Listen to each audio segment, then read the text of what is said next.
Здравствуйте, уважаемые дамы и господа, уважаемые соотечественники. Я Куанышбек Османбеков, председатель Совета кыргызской диаспоры города Москвы, Московской области.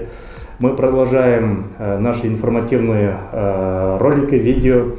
И сегодня мы берем краткое интервью у заведующего консульским отделом посольства Кыргызской республики в Российской Федерации господином Насиром Эдуардом Кашкаевичем. Здравствуйте, Эдуард Кашкаевич.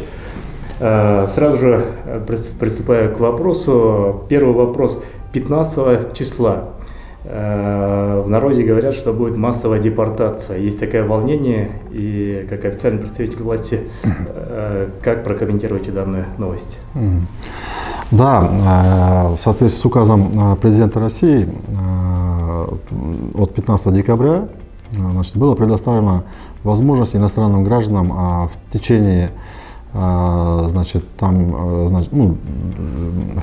течение полугода, то есть до 15 июня, легализовать свое пребывание на территории России, ну или покинуть,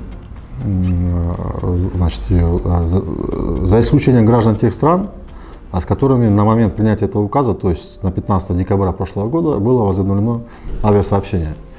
То есть что и было сделано между Кыргызстаном и Россией.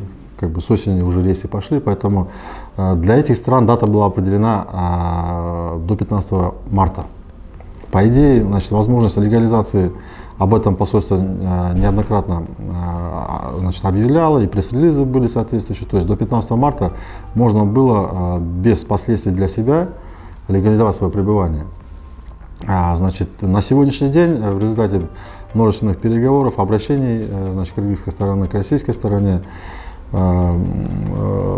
российская сторона в лице руководства ГУМ МВД отнеслась с пониманием к ситуации, сложившейся с нашими гражданами, которые в силу отсутствия паспортов либо просроченных паспортов не могли до 15 марта легализоваться. Поэтому была выражена готовность более лояльно подходить именно к этой категории граждан. В случае, если они будут обращаться за продлением своей регистрации, для этого требуется наличие действующего паспорта и официального трудового договора. То есть при наличии договора, в силу того, что 15 марта уже прошло, то есть наша дата прошла, то до 15 июня лояльное отношение, как мне пояснили, будет выражаться в том, чтобы не доводить до выдворения, до включения в черные списки, как я понял, это какой-то должен быть штраф, наверное. То есть, простыми словами, если гражданин Кыргызской республики сможет до 15 июня легализоваться полностью, оформить трудовой договор, на основании трудового договора продлить свою регистрацию, то есть он дальше здесь находится беспроблемно и работает дальше. Да. Все, ясно. И самое главное, в том числе, члены его семьи. В том числе члены его семьи, все ясно. А вот еще слух, что те граждане, которые заехали в 2018 году, 2019 году, в обязательном порядке должны, покинуть страну. Что скажете на этот счет? В этом указе президента про это ничего не сказано. Есть договор о Евразийском экономическом союзе, где идет только ссылка на действие трудового договора.